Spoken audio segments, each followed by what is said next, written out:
At 3:47 this morning inside a secure conference room in the Pentagon's E-Ring Command Center, a conversation took place that immediately triggered alarm across the highest levels of the American defense establishment. 4 active duty generals commanding 3 of the United States' most powerful combatant commands opened an emergency coordination call. According to officials briefed on the classified summary, the discussion was not about strategy, not about battlefield readiness, and not about foreign threats. Instead, the focus turned to something far more unsettling: whether certain directives coming from the White House could legally be obeyed at all. This kind of discussion is extraordinarily rare at that level of military command. Senior officers are trained to debate policy behind closed doors, but ultimately execute lawful orders without hesitation. Yet, according to individuals familiar with the call, the language used in that 47-minute conversation revealed a different kind of concern. The words unconstitutional and illegal order appeared repeatedly in the internal summary circulated afterward through secure channels. And that detail immediately changed the situation.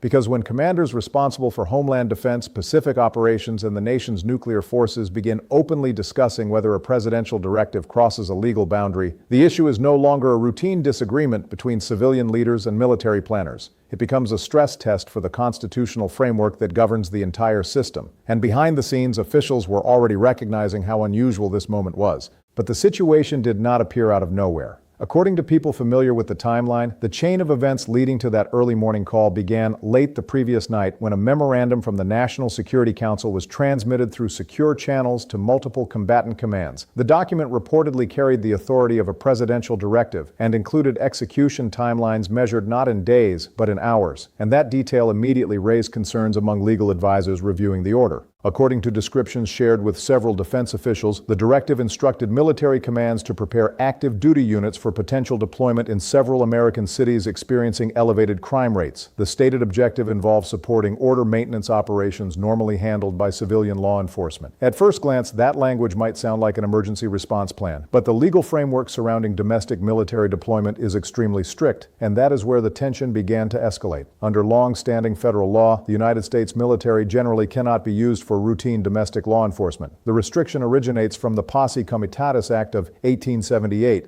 a statute created to prevent federal troops from policing civilian populations except under narrow circumstances. Over time, additional laws and court decisions have reinforced those limits, and this is the detail analysts immediately focused on.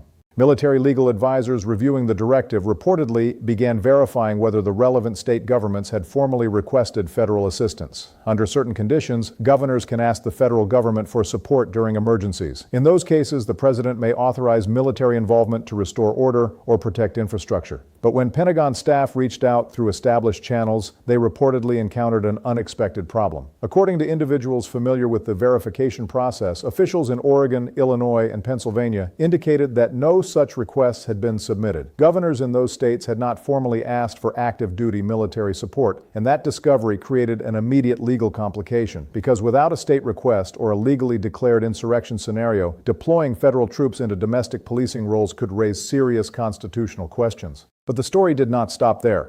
Within hours of the directive circulating internally, senior officers began consulting legal guidance and historical precedent. Several experts in military law and constitutional authority were quietly contacted for background analysis. Public reporting later indicated that some scholars reviewing the description of the directive suggested it could fall into a legally contested area of executive power. That uncertainty forced commanders to confront an uncomfortable dilemma. Military officers swear an oath to defend the Constitution, not to any individual leader. At the same time, the chain of command requires them to execute lawful orders issued by civilian authorities. When those two obligations appear to conflict, the situation becomes extraordinarily difficult. And that is precisely the scenario senior commanders were now evaluating. But another development had already intensified the atmosphere inside the Pentagon. In the weeks leading up to the directive, tensions between civilian leadership and defense officials had reportedly been rising. Public speeches referencing the possibility of federal intervention in several major cities had triggered internal debate about legal authority. And then something unusual happened. Within 90 minutes of one such public address announcing potential federal action, the chairman of the Joint Chiefs issued a carefully worded statement clarifying that no operational orders had yet been transmitted through official military channels. Observers in Washington immediately recognized the significance of that message. Senior military leaders almost never publicly clarify presidential announcements unless serious communication gaps have emerged. and that was the first signal that institutional friction was building. But behind closed doors, the situation was becoming even more complicated. A few days later, social media criticism directed at senior military leadership began circulating widely, suggesting frustration inside political circles with what some described as bureaucratic resistance. Former defense officials and retired generals soon released statements emphasizing that military officers must follow the Constitution above any political directive. Those statements were unusual as well. Retired commanders rarely insert themselves into active civil-military disputes. Yet in this case, their comments appeared designed to reassure current officers that adherence to legal obligations would be supported by institutional precedent. And that context matters because it set the stage for the emergency call that followed. By the time the directive arrived late at night, commanders already understood they were operating inside a politically charged environment. Legal teams began reviewing the order line by line. Operational staff examined the feasibility of deployment timelines. And senior officers began quietly coordinating with each other to ensure their interpretations of the law remained consistent across commands. Then, just hours later, the 3:47 a.m. conference call began. According to individuals familiar with the internal summary, the discussion centered on a very specific legal question. Did the directive represent a lawful order that commanders might personally disagree with but still had a duty to execute? Or did it cross into territory that the Uniform Code of Military Justice identifies as an unlawful command?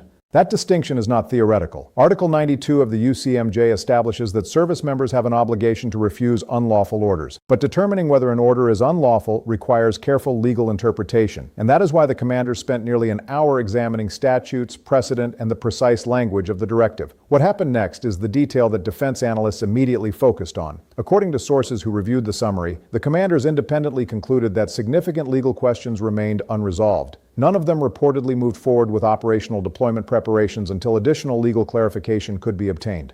And that decision created the moment of tension now echoing through Washington. Because when top commanders pause execution of a presidential directive pending legal review, the issue rapidly moves beyond routine policy disagreement. It becomes a constitutional question involving the balance between civilian authority and the rule of law. But something else was already unfolding behind the scenes at the same time. The next development unfolded only a few hours later, and it immediately intensified the sense that the situation was entering unfamiliar territory. Early that morning, the chairman of the Joint Chiefs of Staff arrived at the White House for a scheduled national security briefing. On paper, the meeting appeared routine. These briefings occur regularly as part of the normal flow of communication between civilian leadership and military command. But the timing of this one raised eyebrows across Washington. The meeting reportedly lasted just 17 minutes. That alone was unusual. Briefings involving operational directives or deployment discussions often extend much longer. When the chairman departed, observers noted that he returned directly to the Pentagon without speaking to reporters. Within minutes of arriving, he convened an emergency gathering with the service chiefs responsible for the Army, Navy, Air Force, Marine Corps, and Space Force. And that is where the tension escalated again.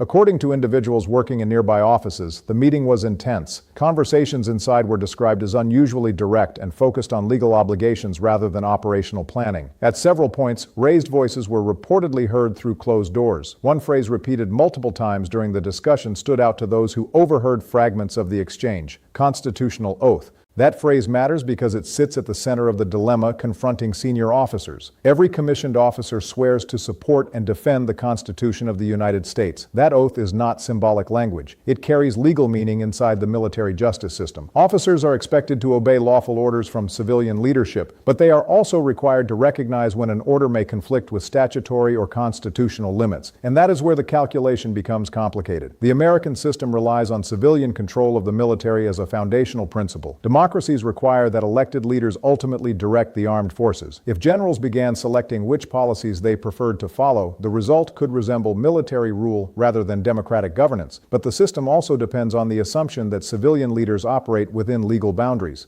When those boundaries appear uncertain, commanders face an extraordinarily narrow path. They must interpret the law in real time while maintaining discipline within the chain of command. Acting too quickly could violate constitutional limits. Acting too slowly could appear as defiance of civilian authority. The balance is delicate, and moments like this expose how fragile it can be. But another signal soon emerged that suggested officials inside the Pentagon were trying to slow the situation down rather than escalate it. Shortly after midday, the Secretary of Defense released a short written statement. It contained only 2 sentences, but the wording carried clear meaning for those who understand Washington's communication signals. The statement noted that any deployment of active duty military forces requires appropriate legal review and coordination with state authorities. No individual directive was mentioned. No names were referenced. Yet the implication was unmistakable. Defense leadership was emphasizing that established procedures must be followed before troops could be sent into domestic law enforcement roles. Observers inside Congress interpreted the statement as a warning signal. Several congressional aides described it privately as a five-alarm constitutional fire bell. Not because troops had already been deployed, but because the conversation had reached the point where senior defense officials felt compelled to restate legal boundaries publicly. But that was not the only factor raising concern. According to people familiar with recent personnel changes inside the Pentagon, several experienced legal and operational advisors had been quietly reassigned only days earlier. These officials were career professionals who normally play a key role in reviewing sensitive directives before they reach operational commands. Their departures created what one former defense official described as a legal review gap during a moment when careful interpretation of the law was becoming more important than ever. The replacements reportedly included individuals with closer political alignment to the administration, though it remains unclear how directly they were involved in the directive now under scrutiny. That personnel shift may seem like a bureaucratic detail, but inside large institutions, the presence or absence of experienced gatekeepers can significantly influence how decisions move through the system. Legal advisors often serve as the final checkpoint before operational orders reach commanders responsible for implementing them. When those checkpoints change suddenly, uncertainty tends to increase. But something else happened that complicated the situation even further. Reports began circulating that discussions were taking place among some lawmakers about possible changes to the legal framework governing domestic military deployment. Draft concepts were reportedly being explored that would expand presidential authority to determine when local authorities were unable to maintain order. If such changes were proposed formally, they would almost certainly trigger a major constitutional debate. The balance between federal authority and state sovereignty sits at the core of American federalism. Laws like the Posse Comitatus Act exist specifically to prevent the military from becoming a routine tool for domestic governance. Altering those restrictions would require careful scrutiny by courts and Congress. And that possibility introduced a new layer to the unfolding situation. If the current legal framework prevented certain actions from taking place, some policymakers appeared interested in modifying the framework itself. Whether those discussions would advance into actual legislation remained uncertain. But the very fact they were being considered suggested officials recognized that existing law placed limits on what could be done. Meanwhile, inside the Pentagon, commanders continued analyzing the directive and its implications. Operational planning teams reviewed scenarios ranging from temporary federal support missions to full-scale domestic deployment. Legal teams studied precedent cases involving the Insurrection Act, the statute that sometimes allows presidents to use federal troops when state authorities cannot control widespread violence. Historically, invoking that authority has been rare and controversial. Past examples typically involved extreme circumstances such as widespread civil unrest where local governments requested assistance or were unable to function. Even in those cases, presidents often consulted governors before moving forward. The legitimacy of such actions depends heavily on coordination with state leadership. But according to individuals familiar with the current situation, governors in the states referenced by the directive had not requested military involvement. Some had reportedly communicated privately that they would oppose federal deployment if it occurred without their consent. That detail dramatically raises the stakes because it introduces the possibility of a jurisdictional dispute between state and federal authority. And that is where analysts began outlining the possible paths forward. One possibility involves quiet negotiation. In this scenario, legal concerns raised by commanders lead to revisions or withdrawal of the directive before any operational steps are taken. The system absorbs the shock, institutions reaffirm their roles, and the crisis fades into a tense but contained dispute. Another path involves escalating confrontation between political leadership and military command. If directives remain in place while legal objections persist, pressure could build on both sides of the chain of command. Senior officers might face the choice of implementing orders they believe legally questionable or stepping aside from their positions, but the most concerning possibility involves a deeper institutional fracture. If leadership positions begin changing rapidly in response to disagreements, the stability of the military command structure itself could come into question. That scenario remains unlikely according to many analysts, but even a small probability carries enormous consequences. And this is where the story moves beyond internal policy debates and into something larger. The American constitutional system depends not only on written laws, but on the willingness of institutions to respect them even under intense political pressure. Moments like this reveal whether those guardrails remain strong enough to function. But behind closed doors, another calculation was already unfolding that could determine how this entire situation evolves. Inside Washington, conversations about what might happen next were no longer limited to legal interpretation. Senior officials, congressional aides, and defense analysts were now quietly evaluating the strategic consequences if the standoff between political authority and military judgment continued to escalate. Because history shows that once civil-military tension reaches this level, the outcome rarely depends on a single decision. It unfolds through a chain reaction of institutional responses. The first question analysts began asking was simple but enormously consequential. Would the directive remain in place once legal concerns were raised formally through the chain of command? In many past disputes between civilian leadership and defense officials, controversial proposals have been quietly modified after internal review. Those revisions rarely become public because the system is designed to resolve conflicts internally whenever possible. But this situation carried a different dynamic. The directive reportedly contained execution timelines measured in hours rather than days. That compressed schedule meant legal clarification had to occur quickly. Commanders responsible for preparing units could not simply leave orders in limbo indefinitely. At some point, a decision would have to be made about whether operational preparation would proceed. And that is where another strategic calculation began to surface. If commanders collectively determined the directive required additional legal justification before execution, the White House would face a practical limitation. Military deployments rely on coordination across multiple commands, logistics networks, and readiness structures. Without cooperation from those institutions, implementation becomes extremely difficult. But the story does not end with operational mechanics. The political dimension quickly becomes just as important. If disagreements between senior military leaders and civilian authorities spill into public view, Congress almost inevitably becomes involved. Oversight committees would likely request briefings, seek documentation, and potentially hold hearings to examine whether legal boundaries had been respected. And that possibility was already being discussed quietly on Capitol Hill. Staff members working with national security committees began contacting defense officials for clarification about the directive and the legal analysis surrounding it. Public reporting suggested that several lawmakers from both parties were requesting classified briefings to better understand the situation. But something else was happening at the same time that could influence the direction of events. Within the broader defense community, retired officers and legal scholars were beginning to discuss the constitutional principles involved. These conversations did not involve operational decisions, but they helped shape the broader narrative surrounding the dispute. Many experts emphasize that the American system was deliberately designed with overlapping safeguards. Civilian leadership directs military policy, but legal frameworks and professional military ethics provide guardrails intended to prevent misuse of armed forces inside domestic politics.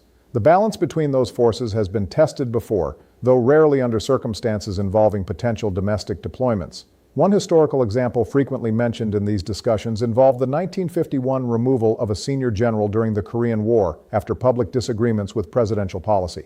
That episode demonstrated that civilian leaders ultimately retain authority over military commanders. But the current situation presents a different challenge. Instead of public insubordination, the issue revolves around how commanders interpret the legality of specific directives. And that distinction is critical. Refusing an order based on policy disagreement would clearly violate the chain of command. Refusing an order because it may violate federal law or constitutional limits is treated differently under military legal doctrine. Officers are trained to seek clarification and legal review when uncertainty arises, but uncertainty has a way of spreading once institutional friction becomes visible. Analysts began outlining several possible scenarios describing how events could unfold if tensions continued. Each scenario carried different implications for both political stability and the credibility of American institutions. The first possibility involves de-escalation through internal negotiation. In this scenario, the legal questions raised by commanders lead to modifications in the directive. Civilian leadership adjusts the order, perhaps narrowing its scope or seeking additional legal justification. Once those changes are made, the military chain of command resumes normal operations and the issue gradually fades from headlines. Many analysts consider this outcome the most likely because it preserves the basic structure of civil-military relations. Disagreements occur, but institutions resolve them through established procedures. No commanders are removed, no deployments take place without legal review, and the constitutional balance remains intact. But another scenario remains possible if the directive remains unchanged and legal objections persist. In that case, the confrontation could shift from legal interpretation to personnel decisions. Civilian leadership holds the authority to appoint and remove senior commanders. If disagreements became severe enough, leadership changes could theoretically occur. That kind of shift would carry enormous institutional consequences. Senior officers often command the loyalty of large organizations within the military. Rapid leadership changes during a politically charged dispute could create uncertainty throughout the chain of command. Even if the legal framework remains intact, the perception of instability could affect readiness and morale. And then there is the scenario analysts discuss with the greatest concern. If replacements were installed who interpreted the directive differently, operational preparations might move forward despite earlier legal objections. That development could trigger confrontation between federal authorities and state officials who oppose deployment in their jurisdictions. Such a conflict would raise profound constitutional questions about the limits of federal authority and the role of state governments during domestic security operations. Courts would almost certainly become involved. Congress would face intense pressure to intervene, and the dispute could evolve into a broader national political crisis. But here is the detail many observers find most important. None of these outcomes have occurred yet. What exists right now is a moment of institutional stress where multiple guardrails are being tested simultaneously. The military chain of command is examining legal boundaries. Civilian leaders are evaluating policy objectives. Congress is beginning to ask questions. And public awareness is slowly increasing. Moments like this rarely resolve instantly. They evolve over hours and days as institutions respond to one another's actions. Signals from the Pentagon, statements from political leaders, and decisions by congressional committees all contribute to shaping the final outcome. Which is why analysts across Washington are watching several indicators closely over the next 48 hours. Public appearances by senior defense officials could signal whether negotiations are stabilizing the situation. Sudden personnel announcements might suggest deeper disagreement behind closed doors. And any visible changes in military readiness levels would immediately attract scrutiny from observers monitoring the defense establishment. But beyond the immediate drama, a larger question now hangs over the entire episode. The durability of constitutional systems is rarely tested during calm periods. It is tested during moments when individuals with enormous authority face pressure to push beyond established limits. How institutions respond in those moments determines whether the rules continue to matter. Right now, the United States appears to be entering one of those tests. Senior commanders are weighing legal obligations. Civilian leaders are asserting their authority. Congress is beginning to exercise oversight. Each institution is moving within its constitutional role, but the interaction between them is producing visible tension. What happens next will likely unfold step by step rather than through a single dramatic moment. A revised directive could appear. Congressional hearings could begin. Legal opinions could clarify the boundaries of executive power. Any one of those developments might shift the trajectory of the crisis. But until those signals emerge, the most important question remains unresolved. Will the institutions designed to balance power continue to reinforce one another under pressure, or will the strain reveal weaknesses that have remained hidden until now? That answer may not arrive all at once. It will emerge through the decisions made in the coming hours and days, and those decisions will determine whether this episode becomes a brief institutional scare or the beginning of a much deeper constitutional confrontation. The final piece of the puzzle now revolves around time. Moments like this rarely explode all at once. Instead, they unfold through a sequence of signals that gradually reveal whether institutions are stabilizing or drifting toward confrontation. And right now, officials across Washington are watching for those signals with extraordinary attention. The first signal involves leadership visibility. When tensions rise between civilian authorities and military command, appearances by senior defense officials often carry subtle meaning. If top commanders appear publicly in scheduled briefings, it can indicate that internal discussions are moving toward resolution. But if appearances are delayed or replaced by written statements, analysts often interpret that as evidence negotiations are still underway behind closed doors. And that detail matters because communication in Washington is rarely accidental. Public schedules, press briefings, and even the wording of short statements can send messages to multiple audiences at the same time. Military personnel read them carefully, lawmakers read them carefully, foreign governments read them carefully. Each signal becomes part of a larger conversation about whether the system is stabilizing or sliding toward deeper conflict. But the next indicator analysts are watching is even more consequential: personnel stability inside the command structure. In any institution, leadership continuity provides reassurance that the chain of command remains intact. When senior commanders unexpectedly step aside during politically charged disputes, it immediately raises questions about whether pressure is being applied behind the scenes. At the moment, there have been no confirmed reports of resignations among the commanders involved in the early morning coordination call. That absence is significant. It suggests the dispute remains at the level of legal review rather than institutional rupture. But observers remain cautious because personnel changes often emerge only after decisions have already been made internally. Another signal involves congressional activity. Members of the Senate and House committees responsible for defense oversight have begun requesting additional briefings. Those briefings may occur privately in classified settings before any public hearing takes place. But once lawmakers become formally involved, the dynamics of the situation change dramatically. Congress has the authority to demand documentation, question officials under oath, and introduce legislation clarifying legal boundaries. In past disputes involving executive power, congressional scrutiny has often served as a pressure valve that forces competing institutions to clarify their positions before actions escalate further. But behind these visible signals lies a deeper strategic calculation unfolding inside every major institution involved. Each actor is trying to determine how far the others are willing to go. Civilian leadership is assessing whether directives will ultimately be implemented. Military commanders are assessing whether legal objections will be respected. Lawmakers are assessing whether intervention is necessary to protect constitutional balance.